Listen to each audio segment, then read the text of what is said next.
Hey, and welcome back to Willis Talk. We're bringing you a Ford. Check it out. Huh. Kind of think there should be a monster inside there, don't you? Maybe Herman. Yeah, check it out. Beautiful color, beautiful tires.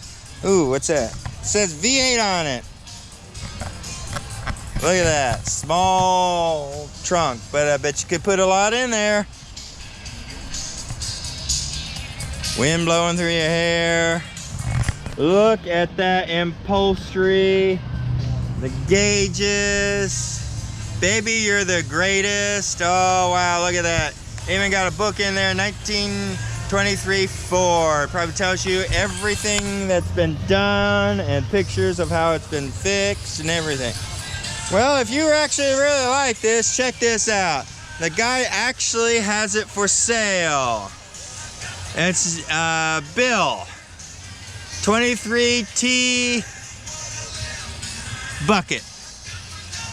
If you want to buy this vehicle, go ahead. Give him a call at 503-390-0779. Again, the phone number is 503-390-0779.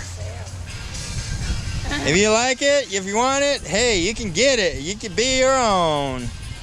This is this end of this episode for Willis Talk. Remember, like and subscribe, and if you truly want it, get on the phone with Bill.